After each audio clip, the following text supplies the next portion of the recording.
तलाक दूंगी, लेकिन मेरी एक शर्त है। जब मैं रात को घर पहुंचा तो मेरी पत्नी ने खाना लगाया। मैंने उसका हाथ अपने हाथों में लिया और कहा, मुझे तुमसे कुछ ज़रूरी बात कहना है। वो शांत बैठकर खाना खा रही थी। उसकी आंखों में कुछ दर्द सा साफ नज़र आ रहा था। अचानक मुझे नहीं पता कैसे कहूँ, मगर मुझे उसे बताना था। मैंने बड़ी शांति से कहा, मुझे तलाक चाहिए। जैसे उसे मेरे शब्दों का कुछ फ़र्क नहीं पड़ा, बल्कि उसने मुझसे पूछा, क्यों तलाक चाहिए? मैंने उसके सवाल को अनसुना किया तो उसे गुस्सा आ गया। उसने चम्मच उठाकर फेंक दिया और ज़ोर से चिल्लाई, तुम इंसान नहीं हो। उस रात हमने एक दूसरे से बात नहीं की। वो रो रही थी। मुझे पता था कि वो जानना चाहती थी कि आखिर ऐसा क्या हुआ जो हमारा रिश्ता टूटने की कगार पर आ गया। पर मेरे लिए उसके सवालों का जवाब दे पाना नामुमकिन था। मैं अब किसी और से, प्रिया नाम था उसका, प्यार करने लगा हूँ। अब मुझे उससे प्यार नहीं रहा। मैंने उसे उसके बरसों के प्यार की सज़ा दी थी। भरे मन से मैंने तलाक के पेपर तैयार किए। उसमें लिखा था कि वह पूरा घर, कार और कंपनी का 30% शेयर ले सकती है इन तलाक के बदले में। लेकिन उसने उन पेपर को देखा और उसके टुकड़े टुकड़े कर दिए। वो औरत जिसने मेरे साथ जीवन के 10 साल बिताए थे, वो आज मेरे लिए अनजान हो चुकी थी। मुझे इन 10 सालों का जो उसने मेरे लिए बर्बाद किए, मगर मैं क्या करूं?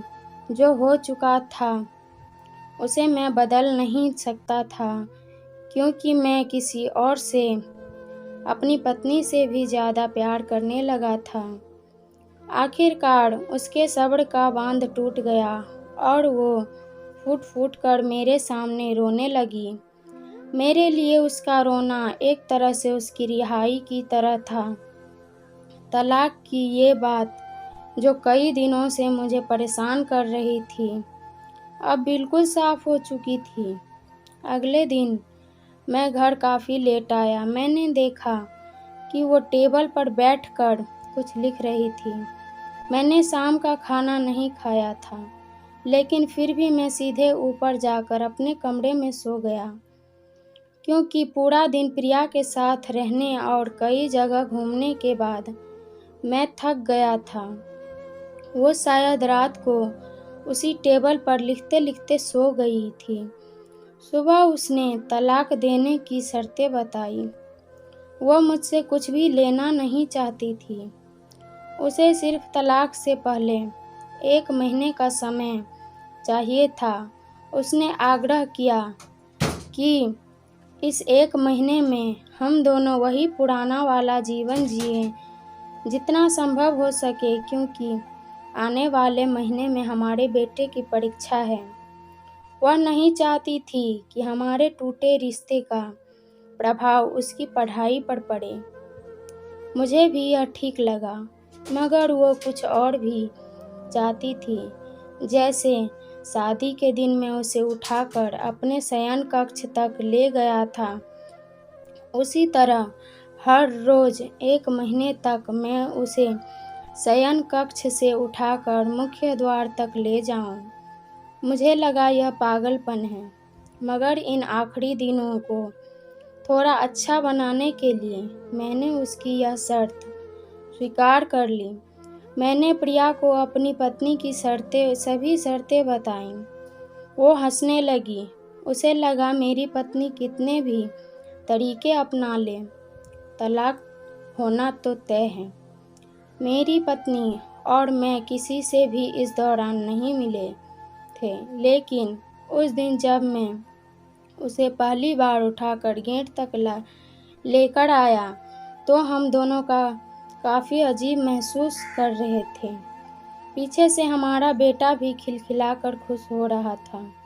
अगले दिन यह काम थोड़ा सामान्य और आसान हो गया। वह मेरे सीने से लगी थी और मैं उसकी खुशबू महसूस कर रहा था।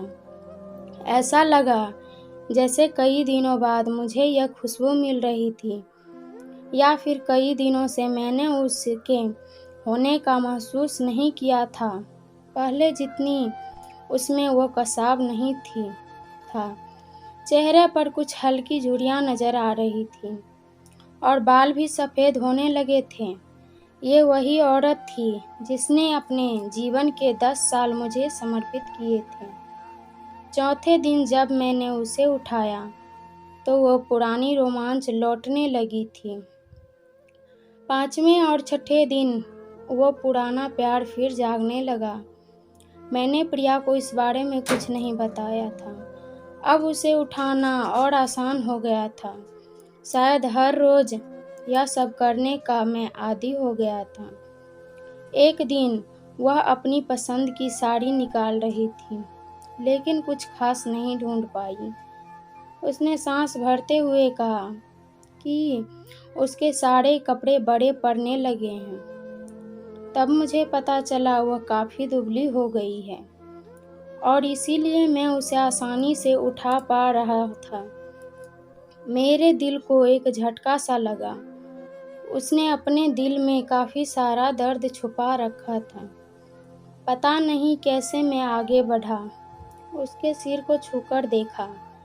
अचानक हमारा बेटा आया और बोला कि पापा, ये तो मम्मा को उठाकर बाहर ले जाने का समय हो गया है। उसके लिए अपने पापा द्वारा मम्मा को इस तरह उठाकर ले जाते हुए देखना जीवन का अभिन्न हिस्सा बन गया था। मेरी बीवी ने हमारे बच्चे को बुलाया और जोर से उसे गले लगा लिया।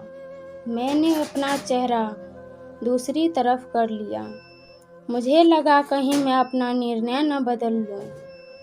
मैंने अपनी पत्नी को रोज की तरह उठाया और बेडरूम से सिटिंग रूम होते हुए हॉल तक लाया। उसने प्यार से अपने दोनों हाथ मेरी गर्दन के आसपास रख दिए। मैंने उसे जोर से पकड़ रखा था, बिल्कुल हमारे सुहाग रात की तरह। मगर उसका इतना कम वजन मुझे परेशान कर रहा था। महीने के आखिरी दिन जब मैंने उसे उठाया तो मेरे लिए एक कदम भी चल पाना मुश्किल हो रहा था। हमारा बेटा स्कूल जा चुका था। मैं अपनी कार से ऑफिस गया और कार से कूदकर बाहर आ गया, बिना कार को लॉक किए। मुझे डर था अब एक पल की भी देरी मेरा इरादा बदल देगी। मैं ऊपर गया। प्रिया ने दरवाज़ा खोला और मैंने उससे कहा, सॉरी प्रिया, मैं अपनी पत्नी को तलाक नहीं लेना चाहता। उसने मुझे देखा और मेरे सिर पर हाथ फेरकर कहा, तुम्हें बुखार तो नहीं? मैंने उसका हाथ हटाया और कहा, सॉरी प्रिया, अब मुझे अपनी पत्नी से तलाक नहीं चाहिए। हमारी शादीशुदा जिंदगी शायद हम दोनों के ध्यान न देने की वजह से बोरिंग हो गई थी, लेकिन इसका यह कतई नहीं है मतलब कि हम एक दूसरे से प्यार नहीं करते। अब मुझे एहसास हुआ कि जिस दिन मैं उसे शादी करके अपने घर लाया था, उस दिन से जीवन शायद हम दोनों के ध्यान ना देने की वजह से बोरिंग हो गई थी, लेकिन इसका मतलब यह कतई नहीं है हम एक दूसरे से प्यार नहीं करते। अब मुझे एहसास हुआ कि जिस दिन मैं उसे शादी करके अपने घर लाया था, उस दिन से जीवन के आखिरी दिन तक मुझे उसका साथ निभाना है। प्रिया के होश उड़ गए। उसने मुझे एक जोरदार चांटा जड़ दिया मेरे मुंह पर। वह रोने लगी और दरवाज़ा अंदर से बंद कर लिया। मैं सीढ़ियों से नीचे उतरा और आकर अपने कार में बैठ गया। आगे एक फूल वाले की दुकान पर रुका और अपनी प्यारी पत्नी के लिए एक सुंदर सा गुलदस्ता लिया। दुकानदार ने पूछा कि इस पर क्या लिखना है। मैंने उसे मुस्कुराते हुए कहा, मैं तुम्हें जीवन के आखिरी दिन तक यूं ही उठाता रहूँगा मेरी अर्धांगिनी।